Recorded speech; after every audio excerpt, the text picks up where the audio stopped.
still to come. Skinny Puppy.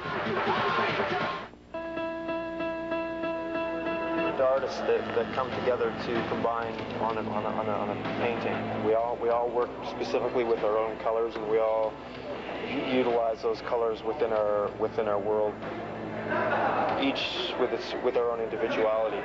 So when we come together, we all bring our brushes and we sit down and we compose an instrumental musical piece. And from that point, Ogre comes in and lyrically he changes the whole concept of what we actually envisioned as an understandable musical composition. We're inspired by each individual step. So with each step, there's a new face to deal with, and with each step, there becomes a new sort of reality. And when the lyrics get applied to it, it becomes a lot clearer to our minds as to how to finish it off and then thus lay it to rest on a Skinny Puppy album. The lyrics are all done in the studio for the last 3 albums. They've been done in the studio. Just as the music kind of evolves around your head, it's very difficult for me to sit beforehand and work on poetry or things. I mean, that's one other thing I write, but to write it for music or for songs is ridiculous because you want to discover harmony and some sort of kind of melody, and so to discover that, it's best to have the cans around your head and just listen to the songs, and the last 3 albums have been done that way. So it captures, a period in time, and all the influences in that time are captured, and so it's no longer something that's, premeditated and maybe at times a little less real than what something that could derive out of that sort of situation where you're like dealing with things right at the moment, and those are coming down to paper and then onto tape. So.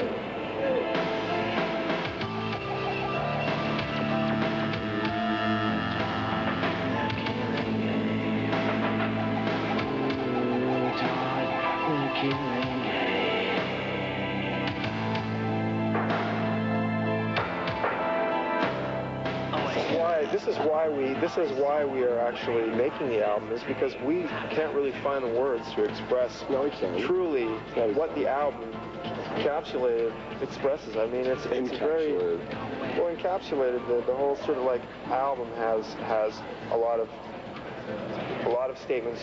It's not only from him in lyrical ways, but it's us in musical ways, and it's exploring a whole territory that is hard to verbalize. It's hard to say what is Last Rites, because Last Rites to us is such a collective expelling of our emotions and our demons and our good things and our bad things, and really to encapsulate and say, what is it?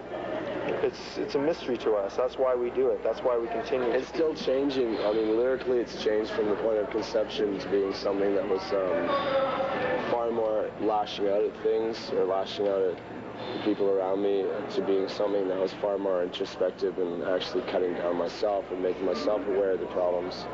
And there's a story that kind of goes along with it. There's a person climbing a mountain and bringing with him up this mountain all of these emotions, be they pain, guilt, happiness, all these good things, bad things, and this tall climb to this apex. And at the point of the apex, you're faced with a sharp cliff to jump off of into the abyss, or to turn around and face what you brought with you. And I mean, that's what it's turned out to be for me after repeated listings. It's still quite a mystery to me in some areas, but that general theme goes out throughout and can be applied to far greater things. And the reason I'm saying that is because press has come back to me and said, well, this applies to our decaying society.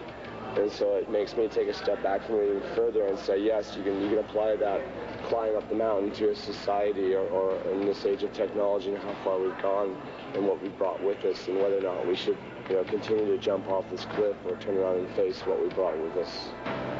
Awaken, eyes on, wearing glasses, dripping